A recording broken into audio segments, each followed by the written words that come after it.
Welcome back दोस्तों। आज हम लोग एक कम्प्लीटली न्यू सीरीज स्टार्ट करने वाले हैं जिसका नाम है विच हैट अटैलियर। और सच कहूँ तो ये काफी इंटरेस्टिंग होने वाला है क्योंकि मैंने इसकी मांगा पढ़ रखी है जो कि सही में काफी क्रेजी है और हाल ही में इसका एनिमे भी काफी पॉपुलर हो रहा है, इसलिए मैंने सोचा क्यों ना इसे कवर किया जाए। विच हैट अटैलियर 6 अप्रैल से ही एयर होना शुरू हो गया था, इसलिए आज हम लोग इसी वीडियो में उसके 3 एपिसोड को कवर करने वाले हैं जो कि सही में काफी मजेदार होगा। तो चलो इस न्यू सीरीज को स्टार्ट करते हैं और सच में तुम डिसअपॉइंट बिल्कुल भी नहीं होगे। तो एपिसोड की स्टार्टिंग में हम लोग देखते हैं कोको जो कि हमारी मेन प्रोटैगनिस्ट है इस सीरीज की, एक मैजिक स्प्रिंग पर अपने कपड़े धो रही होती है और जैसे ही वो वहाँ से जाती है वो पानी बिल्कुल क्लीन हो जाता है, बिल्कुल अपनी ओरिजिनल प्योर स्टेट पे लौट आती है। उसकी दुनिया में कुछ लोग पैदा होते ही स्पेशल पावर के साथ आते हैं, लेकिन चाहे तुम कितनी भी कोशिश कर लो, कितनी भी मेहनत कर लो, अगर तुम बिना मैजिक के पैदा हुए हो तो फिर तुम विच कभी नहीं बन सकते। और कोको को मैजिक बहुत पसंद था, बट अनफॉर्चुनेटली वो उन लकी लोगों में से नहीं है जिनके पास पावर होते हैं। घर वापस आते वक्त वो एक पेगासस कैरेज को अपने घर के पास लैंड करते हुए देखती है। वो तुरंत नीचे भागती है अपनी माँ को बताने के लिए, पर जब वो अपनी माँ के टेलरिंग शॉप में पहुंचती है तो वहाँ उसे 3 क्लाइंट दिखता है। वही ओरिएंटेन जो पेगासस कैरेज में आए थे, उनके साथ एक मिस्टीरियस व्हाइट हेयर पर्सन भी था जो उनसे अलग लग रहा था, उनके साथ नहीं लग रहा था और उसे एक कपड़े का टुकड़ा चाहिए था। कोको अपनी माँ को कहती है कि मैं उस कपड़े को काट दूंगी अगर मुझे आप उस पेगासस कैरेज को देखने देंगे तो उसकी माँ थोड़ी हेजिटेट करती है पर मान जाती है क्योंकि भाई माँ है, माँ का दिल कितना बड़ा होता है तुम्हें तो पता ही है। पर एक कंडीशन भी रखती है कि कोको अब कभी भी विच बनने की बात नहीं करेगी। उसके बाद कोको जब कपड़ा काट रही होती है तो वो व्हाइट हेड कैरेक्टर कोको की स्किल की तारीफ करता है और उसकी स्किल को मैजिक से कंपेयर करता है। तो कोको कहती है कि मैजिक उससे भी ज्यादा बड़ा और अमेजिंग होता है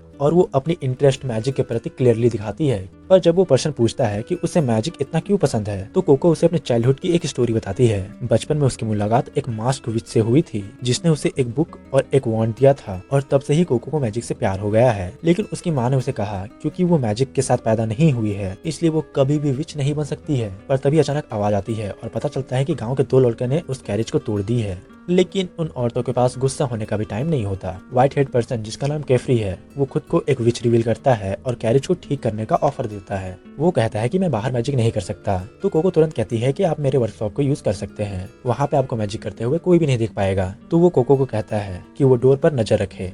कुछ देर बाद फिर से वही लड़के झांकने की कोशिश करते हैं जिन्होंने कैरेज तोड़ दिया था, लेकिन कोको उन्हें रोक लेती है, लेकिन खुद ही को कंट्रोल नहीं कर पाती है क्योंकि उसके अंदर भी क्यूरियोसिटी थी उस मैजिक को देखने के लिए। वो धीरे से नीचे जाकर देखती है कि कैफेरी कैरेज पर कुछ ड्रॉ कर रहा है। तब उसे पता चलता है कि विचेस वॉन्ड्स यूज नहीं करते, वो अपने स्पेल ड्रॉ करते हैं। रात को कोको अपना वॉन्ड खोलती है और देखती है कि वो असल में एक पेन है। वो उस इंक का यूज करती है और अपने बुक में बिल्कुल वैसे ही ड्राइंग बनाती है जैसा उसने कैफेरी को करते हुए देखा था। अचानक छोटी फायर वर्क जैसी स्पार्क पेपर से निकलने लगती है। कोको एक्साइटेड होकर बार बार ड्रॉ करते रहती है जब तक उसका रूम पेपर से भर नहीं जाता।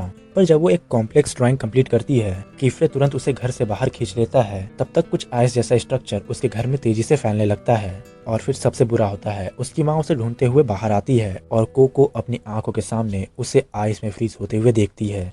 उसकी माँ आइस में फ्रीज हो जाती है। कीफ्रे कहता है कि ये एक फॉरबिडन मैजिक है और अब उसे कोको की यादें मिटानी होगी क्योंकि ये सीक्रेट है। किसी को पता नहीं चलना चाहिए कि विचेस सिर्फ पेन और स्पेशल इंक से ही मैजिक करते हैं। मतलब टेक्निकली कोई भी विच बन सकता है। लेकिन तभी कोको रोने लगती है और रिक्वेस्ट करने लगती है कि वो उसकी मेमोरी को इरेज ना करे वरना उसकी माँ को बचाने वाला कोई नहीं होगा। वो कहती है कि उसे अपनी बुक का सब कुछ याद है और वो हेल्प कर सकती है। कीफ्रे को लगता है कि कोको उस ग्रुप तक पहुंचने की लीड बन सकती है जिसे वो ढूंढ रहा है, इसलिए वो मान जाता है। अब कीफ्रे किसे ढूंढ रहा है, किस काम से ढूंढ रहा है वो तो हमें आगे पता चलेगा, उसके लिए बने रहना क्योंकि आगे और भी इंटरेस्टिंग होगा ये। तो कीफ्रे कहता है कि चलो ठीक है और कोको से कहता है कि मैं तुम्हें विच बनना सिखाऊंगा और पहला एपिसोड यहीं पे एंड हो जाता है।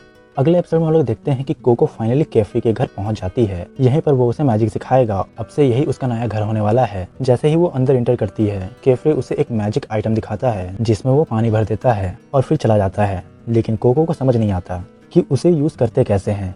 अब वो किसी भी अननोन मैजिक को टच करने से भी डर रही होती है। तभी वहाँ पे एक पिंक हेयर्ड लड़की आ जाती है जिसका नाम टेटिया होता है और सिखाती है कि उस टूल के अंदर वाले पानी का यूज कैसे करना है। वो काफी फ्रेंडली भी होती है और जब कोको उसे थैंक यू बोलती है तब वो कुछ ज्यादा ही खुश हो जाती है। फिर रिचन नाम की एक और लड़की आती है जो पेन्स और इंक लेकर आती है और कोको तुरंत समझ आती है कि वो मैजिक करने वाली है। टेटिया और रिचन दोनों ही कैफरी के स्टूडेंट है, लेकिन उन्हें कोको के बारे में ज्यादा कुछ नहीं पता क्योंकि वो अभी भी आई है।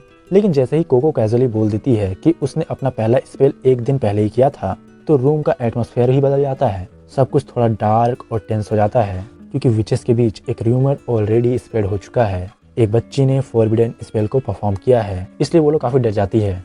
पर कीफ्रे वापस आता है और लड़कियों को ऊपर जाने के लिए कहता है और खुद कोको को काम करने लगता है। फिर वो उसे मैजिक के बारे में बेसिक से सब कुछ समझाने लगता है। पहले के टाइम में सब लोग मैजिक यूज करते थे, लेकिन लोगों ने उसे फिर उसका मिसयूज करना शुरू कर दिया, डेंजरस और इविल स्पेल्स बनाने लगे। तब कुछ लोग विचेस के रूप में एक साथ आए और उन्होंने बाकी सबकी यादों को इरेज कर दिया। उसके बाद से मैजिक एक सीक्रेट बन गया। सिर्फ विचेस ही अपने अप्रेंटिसेस को नॉलेज देते हैं और जो भी स्पेल दूसरों को नुकसान पहुंचा सकता है उन्हें कम्प्लीटली बैन कर दिया जाता है और उसे ही फॉरबिडन स्पेल कहते हैं। किसी इंसान पर मैजिक यूज करना स्ट्रिक्टली फॉरबिडन है। विचेस सिर्फ टूल्स या ऑब्जेक्ट पर ही मैजिक यूज कर सकते हैं। उसके बाद कैफ्री कोको को अलग अलग मैजिक टूल्स दिखाता है और टेलीपोर्टेशन जैसा एडवांस मैजिक के बारे में बताता है। उसके घर में एक स्पेशल विंडो होती है जो लोगों को डिफरेंट प्लेसेस ले जा सकती है, जैसे टावर ऑफ टोम्स, जहां मैजिक से रिलेटेड हर किताब को डुप्लीकेट करके रखा जाता है ताकि नॉलेज सेफ रहे।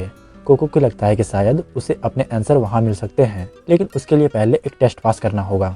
कैफ्री कोको को उसके बेडरूम तक ले जाता है। वहाँ वो अगोट के साथ रूम शेयर करेगी। जैसे ही वो कोको को अकेला छोड़ता है, उसके बाद वो अपने वॉच के थ्रू किसी से कोको के बारे में बात कर रहा होता है, उसकी कंडीशन और फीलिंग के बारे में। तभी अगोट आती है और उसका एटीट्यूड काफी हार्श होता है। वो कोको से सीधा कह देती है कि वो बचपन से ही पढ़ रही है और मल्टीपल टेस्ट पास कर चुकी है, इसलिए कोई आउटसाइडर ऐसे ही अचानक विच नहीं बन सकता। उनके आर्गुमेंट को टेटिया इंटरप्ट कर देती है और बोलती है कि डिनर का टाइम हो गया है तो चलो आओ सब डिनर कर लो। लेकिन अगोट उनके साथ खाना खाना नहीं आती। ऐसा समझ सकते हो कि वो एक ऐसी लड़की है जो सबसे अलग रहती है। उसे अलग ही रहना पसंद है क्योंकि उसके अंदर काफी एटीट्यूड है। बाकी सब साथ में खाना एंजॉय करते हैं। नेक्स्ट डे कैफ्री कोको को सिगिल्स, सिंबल्स और डिफरेंट टाइप के मैजिक के बारे में सिखाता है। हर मैजिक अलग ड्राइंग और एलिमेंट से बनते हैं और छोटी सी चेंज भी स्पेल की पावर को अफेक्ट कर सकती है। कोको एक सिगिल ड्रॉ करने की कोशिश करती है, लेकिन उसका एक सिंबल दूसरे से थोड़ा लंबा बन जाता है और इसका रिजल्ट ये होता है कि स्पेल बैलेंस नहीं रखता। पावर एक साइड ज्यादा स्ट्रॉन्ग हो जाती है। जब वो स्पेल एक्टिवेट करती है, नॉर्मली तो सब ठीक था, लेकिन सीधा जाके अगोट के ऊपर गिर जाता है और उसे पूरा भिगा देता है। लेकिन यहाँ पे सरप्राइजिंग वाली बात ये है कि अगोट गुस्सा नहीं होती। वो कामली कोको को समझाती है कि उसने मैजिक में क्या गलती की और कैफ्री ये देख के थोड़ा रिलीफ होता है कि चल भाई इसने गुस्सा तो नहीं किया।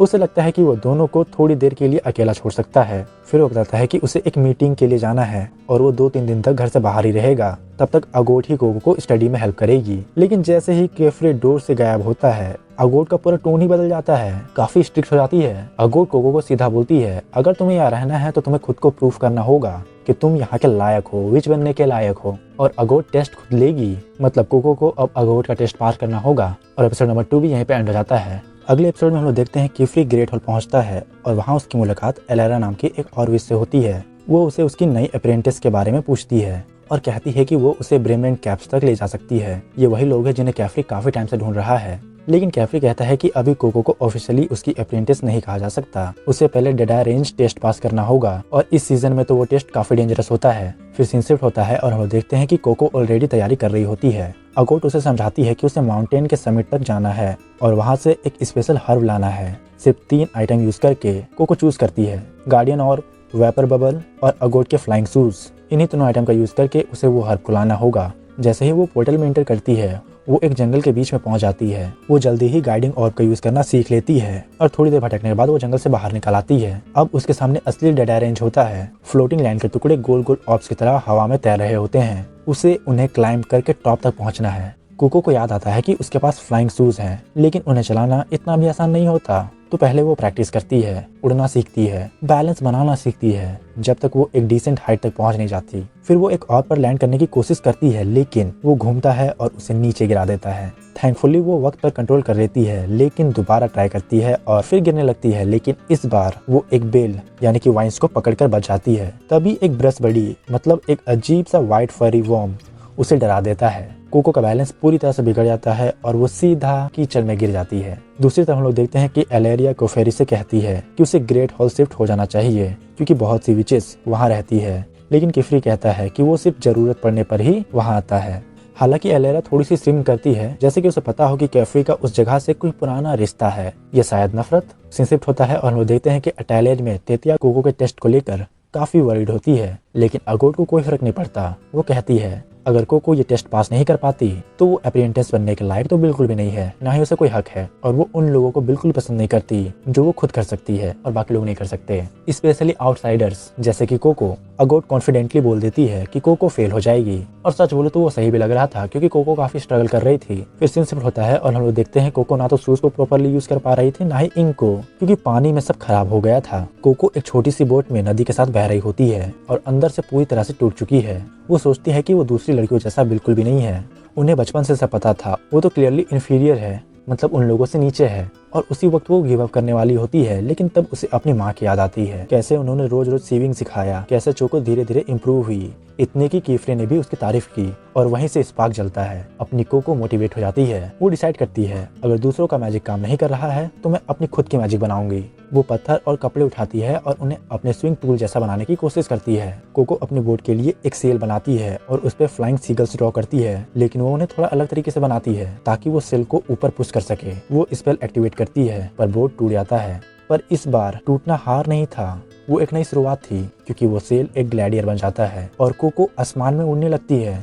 अब वो हब के पास पहुंच जाती है, लेकिन उन्हें पकड़ना अब आसान नहीं होता। एक बार तो वो गलती से ऑफ से टकरा जाती है, पर फिर भी वो रुकती नहीं। उसकी माँ की यादें उसे आगे बढ़ने के लिए मोटिवेट कर रही होती है कि एक बार और इस बार वो हर्ब को पकड़ लेती है और टास्क भी कंप्लीट कर लेती है। अटैलियर में कीफ्रे टेंशन से पागल हो रहा होता है, लेकिन जैसे ही वो पोर्टल एक्टिवेट करता है, कोको सामने होती है, वो भी हर्ब के साथ। और बस उसी मोमेंट में सब क्लियर हो जाता है। वो ऑफिशियली उसकी अप्रेंटिस बन जाती है। सब खुश हो जाते हैं, सेलिब्रेट करते हैं, लेकिन अगोट फ्यूरियस हो जाती है। उसे ये यकीन ही नहीं हो रहा था कि कोको ने ऐसे कैसे पास कर लिया। वो चुपचाप अपने रूम में चले जाती है अकेली, जैसा कि वो हमेशा करती है। कीफ्रे कोको को हक करता है और कहता है कि उसे कभी प्रूव करने की जरूरत ही नहीं थी। फिर वो उसे उसका विच आउटफिट और पॉइंटेड कैप देता है। कोको खुशी से उछलने लगती है क्योंकि वो सच में काफी खुश हो गई थी। यहाँ पे सब कुछ परफेक्ट लग रहा था, लेकिन कहानियों में जब सब कुछ परफेक्ट लग रहा होता है तो वहाँ पे थोड़ा सा गड़बड़ तो हो ही जाता है ना। डोल डरा के रेंज के एक और पर वो मार्क्स विच खड़ी होती है, जिसने बचपन में कोको को बुक दी थी। और वो धीरे से कहती है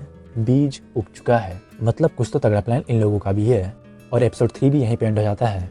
सच कहूँ तो कहानी धीरे धीरे और भी इंटरेस्टिंग होते जा रही है। तो भाई लोग, आज के लिए बस इतना ही। आपको ये वीडियो कैसा लगा मुझे कमेंट में बताना जरूर। और सच कहूँ तो सीरीज काफी इंटरेस्टिंग होते जा रही है और आगे तो और भी कई सारे राज खुलने वाले हैं, इसलिए आने वाले एपिसोड को मिस तो बिल्कुल भी मत करना। अगर आपको ये सीरीज पसंद आई हो तो वीडियो को लाइक करना, शेयर करना और अपने मेहनत भाई के चैनल को सब्सक्राइब कर देना।